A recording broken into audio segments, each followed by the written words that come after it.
Hello, hello mga higala. Nana po din yung amegang Diyosa. Karon mga higala is kita mo nang dalan.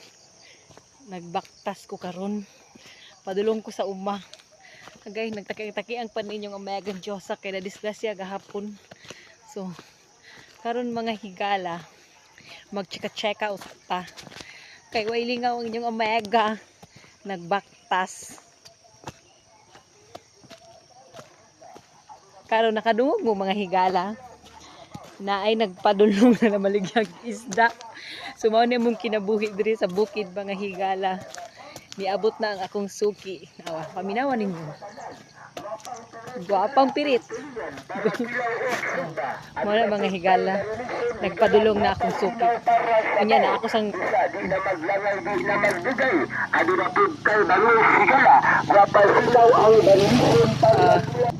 see? O na. Oh, so, wag to sa mong balay mga higala. Kaya ako atong suki. Gikan to siya sa all the way pa Maragusan. So karon continue ta mga higala. Kani akong gibaktas mga 5 minutes siguro ni padulong maabot ta dito sa ako ang area. Kanang sa so, panahon is kuan pa ni siya tao ray makaagi. Karon oh. Nindot na mga higala. Thank you DPWH. Project ni sa DPWH mga higala. From Pantukan to Maragusan Road ni siya. So karon nagtaki-ang pa jud ninyong omega. So mga higala uban ni ko ninyo hantod maabot ko dito sa mo ang area. Nawala akong dala mga higala oh. Ako ang kuan kanang bag nako siya. Ang sulod ani kay ako ang tubig nga 2 ka litro. O ako ang extra t-shirt. So ano, tanawang outfit sa inyong omega. Basta mo agto na ganinig uma. Mugamit kinig purong kay kanang ang kanang kuan ba kaning nasay kanang murag langaw, murag gagmay kanang di ko kabalo si tawag ana. Basta gagmay siya nga mosulod siya sa dunggan, nya mukuan sa mata. So kana mao nang kung dili ko magamit og ingani mga higala. Maglisod ko kay kuan kaning sagabal kay siya sa atong trabaho. Sige na kung panghapak-hapak, sige na kung piyong-piyong. So kani o protection. So ang atong antipara mga higala di jud siya mawala. Kay gamay na atong pananaw. Taas na ato ang grado karon mga higala basta magkaedad na ta mo taas na ang ato ang grado. So nindot pa siyang antipara mga higala oh. Kay pag kuan pag init is mo itom ni siya. So kana mga higala muliko pa ko. Muagto pa ko dito nga part. So naka 3 minutes na ta mga higala. So karon, nali ko check sa inyo ha. Naglagot jud ko aning mga taga-kuan ba. Taga-asang mga lugar. Kanang dili gani kabalo mo segregate sa ilang basura. Dili kabalo mo sunog. So kani nga mo ang lupa mga higala, kani nga area is tanawa mga higala oh. Mura ni siya kuan. For sure ani, tulo ni siya kasako. For sure ani, nakasakyanan ni tapos gilabay dira gihimog basurahan ang among area mga higala.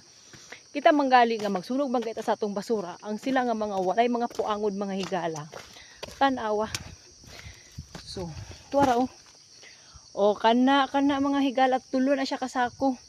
So possible ani kaning kuana is nagsakyanan ni tapos gilabay diri Das kana siya nga portion mga higala nga tambakan, gipatambakan namo is kuha na siya, padulong na siya sa sapa. Sapa-sapa na siya, nagkuha mi dra og tubig. Karon ang plano namo ani is amo aning kuhaon. So wala pa mi nagkahigayon kay nagsige mag-ulan. So kana mga bagaglets diha ano nga mga naglabay ani amo basura diri Ayo intaw nyo usba. Kay makit-an gali ta mo nga usbo ninyo na. Maigo jud mo sa kong bangbang. Bitaw no, kanang wala mga batasan ba. Kanang naanad na siguro na sila kanang maglabay sila o kanang mga lugot-lugot ba. Huy, pira bukid ta diri o lugot ta diri, di mo mag-ingaan ng mga higala. Kay ang epekto sa basura. Kailangan jud na siya kanang magbangag mo unya inyong sunugon. Mag-segregate jud ta proper waste disposal ang tawag ana, di ba? Nahiblad ko kadali mga higala. So, kita mo ato. Kanang naimog nag-fags diha Nya na blue nga atop. So, amuan na siyang area da mga higala. Kanang kalupaan mga higala. Oh, so Hasindera ang inyong omega. Dakog kalupaan. Ingon akong lolo mga higala na doon sa mga 28 hectares. So mga year 2018 ata ma-acquired na mo ning lupa mga higala. Sa kuan sa kuan ning lolo. Tapos kami ang nakapalit 2018. So karon naka-decide na ta nga magpabukid na ta.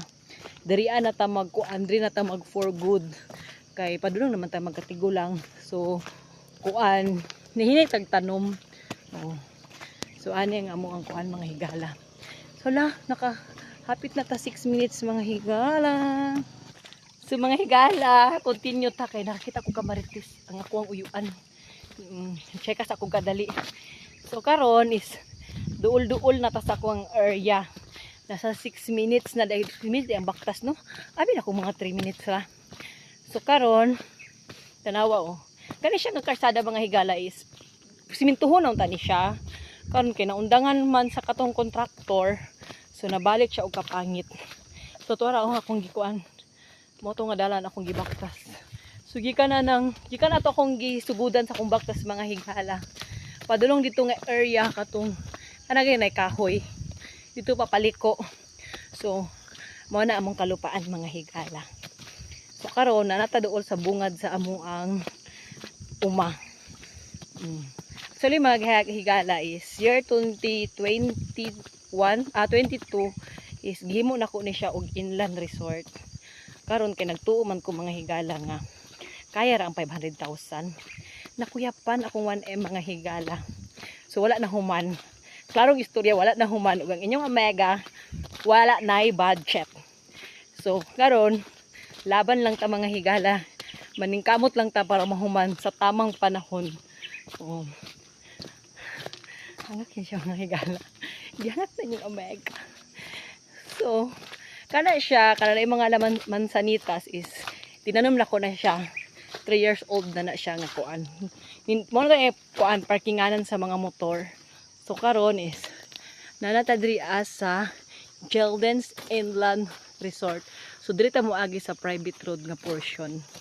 So bye bye for now mga higala. Kay naabot na inyong omegang Diyosa.